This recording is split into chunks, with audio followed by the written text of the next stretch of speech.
What is going on, everybody? Welcome back to Red Seat Radio. My name is Corbin. Just a heads up, we are going to be live tomorrow night on this channel right around 7 p.m. Eastern time. It's the first off-season live stream on this channel. We're going to be talking about anything you guys want to talk about, whether that's Red Sox trade rumors, Red Sox free agent rumors, ranting about the front office, anything you guys want to talk about, we can talk about with this live stream. So again, that is going to be 7 p.m. Eastern time tomorrow, Wednesday, to talk Red Sox off-season.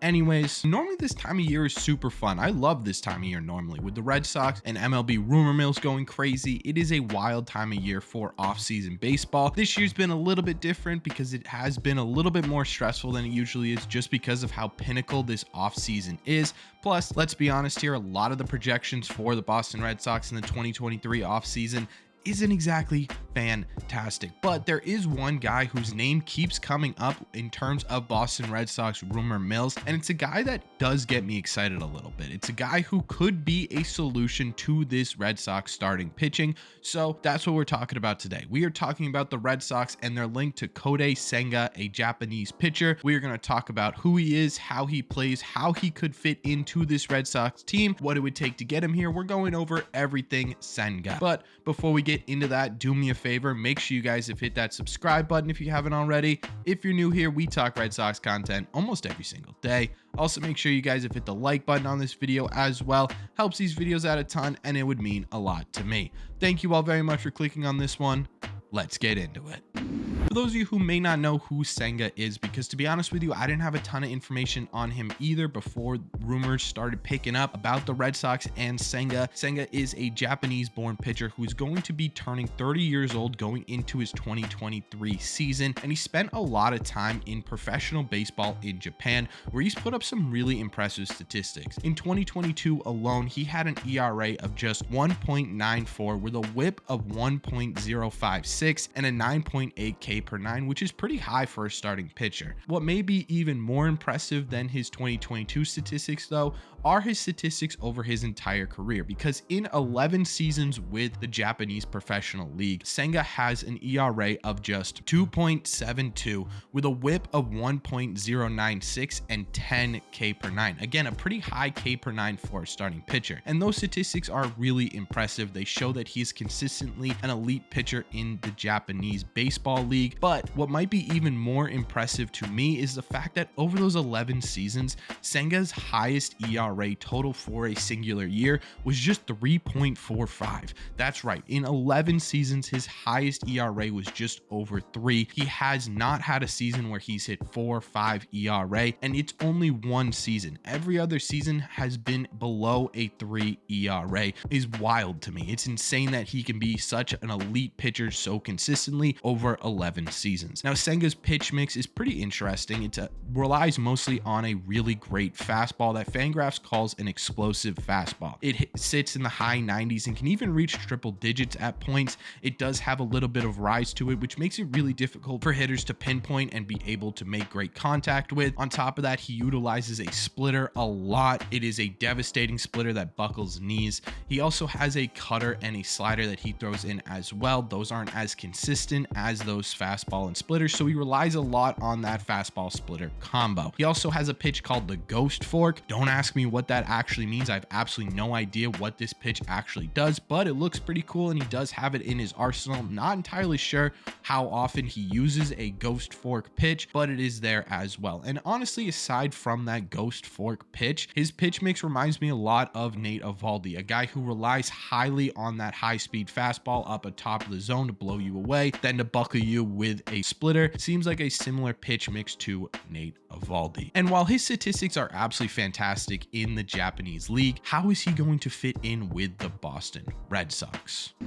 As with every free agent, there are going to be pros, and I don't want to say cons because there aren't really a ton of cons. There are question marks though. Specifically with Senga, there are going to be pros and a lot of question marks as well. One of the biggest pros that we already talked about was his consistency, right? The fact that over 11 seasons seasons, he maintained an ERA under 3, is wildly consistent at putting batters out at an elite level. And the Boston Red Sox over the last couple of years have lacked that consistency in their starting rotation. So bringing in a guy who's consistently a very good pitcher could be exactly what the Boston Red Sox need. The other pro is the fact that Senga is a true free agent. When we were talking about Seiya Suzuki last year, when he eventually signed with the Cubs, he was still technically contractually obligated to a team in Japan, and so the Cubs had to pay a fee to bring him over here. That is not the case with Senga. So monetarily, you are not spending the same amount of money to bring him over here as you would with a, say, Seiya Suzuki. He is a true free agent. Now, some of the question marks surrounding Senga is, one, how is his skill set going to translate to Major League Baseball? Japan has some fantastic leagues and some fantastic teams, but the MLB is an entirely different beast. And sometimes we see guys who do really well over in Japan not fully translate to Major League Baseball. Now, Senga has faced some MLB players before in the 2017 World Baseball Classic, but at the same time too, that is not everyday competition, and there is a different level of competition here playing every single day. We aren't going to fully know how his skill set is going to translate to Major League Baseball until he gets to Major League Baseball. So that is going to remain a question mark for a while. The other question mark surrounding Senga is his 2 off-speed pitches. Obviously, his fastball and his splitter are his 2 best pitches, and they are really, really good, but there are some question marks as to how well his cutter and slider will translate to Major League Baseball. They aren't exactly elite pitches, and he does have some control issues over them, and coming into a league where hitters punish mistakes really, really well, there are some questions as to how well those off-speed pitches are going to translate to Major League Baseball. But at the same time too, the Red Sox do have some evidence that bringing a player from overseas, especially a pitcher, can work out. We've talked about Koji on this channel before. Koji had an absolutely dominant 2013. He came over and was really, really good for the Boston Red Sox. Daisuke Matsuzaka came over and he was good for a while. Obviously, he had his issues during certain points, but at the beginning, he was really good too. His stuff translated really well. So there is evidence to say that, hey, look, we've been successful with these type of guys, with these guys who have these question marks before. Maybe this will work out as well. He does seem to be a truly elite pitcher in Japan, and I'm sure his stuff will translate fine into Major League Baseball. It's just a matter of how dominant he truly will be. So what does a contract for Senga look like? Well, MLB Trade Rumors does have actually the Red Sox signing Seiya Suzuki to a 5-year, $75 million deal. Now take that with a little bit of a grain of salt, mostly because I love MLB Trade Rumors. They're a great resource to go to when talking about rumors and potential free agent signings, but with their predictions, they tend to be a little bit off on the actual monetary value, and sometimes they can even be off on the actual destination as well. So it's not an exact science, but it's a good starting point, because if the Red Sox can get Senga to a $15 million a year deal, you're talking about bringing in a player who has the potential to be at that elite level with the Carlos Rodons of the world, while costing about $10 to $15 million less than it would be to bring a guy like Rodon to the Boston Red Sox. And in my opinion, this makes a lot of sense for this Red Sox team. You're talking about bringing in a guy who has a ton of pitching experience. Granted, it's not in the MLB, it is still in a professional baseball league, and a guy who has been extremely consistent as well. On top of that too, you're talking about signing a contract where if he does perform to what we all think he can perform, what a lot of scouts think he can perform to, and stay at that low ERA level, that cost is going to really be less than what the value of his contract is. The value of Senga is going to extremely outweigh the cost of a contract. My only concern, like we've been talking about, is that he has yet to prove that he can pitch in Major League Baseball, right? You are taking a bit of a chance, and my biggest fear is that with going into 2022, the Red Sox had a ton of question marks, especially in their starting rotation, and I don't know personally if the Red Sox are going to take a chance on more question marks going into 2023. But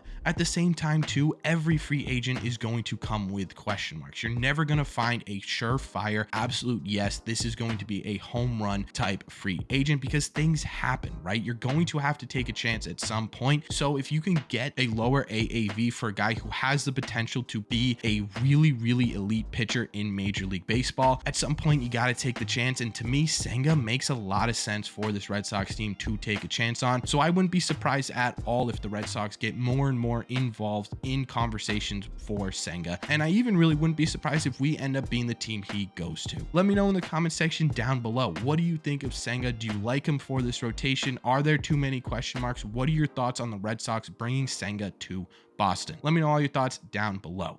As always, if you made it to the end of this video, do me a favor, make sure you guys have hit that subscribe button. Like I said at the beginning, we talk Red Sox content almost every single day. Plus, you made it to the end here, you might as well hit that sub button. You also might as well hit that like button as well. It helps these videos out a ton, and it would mean a lot to me. Thank you all very much for clicking on this one, and I will see you in the Red Seat.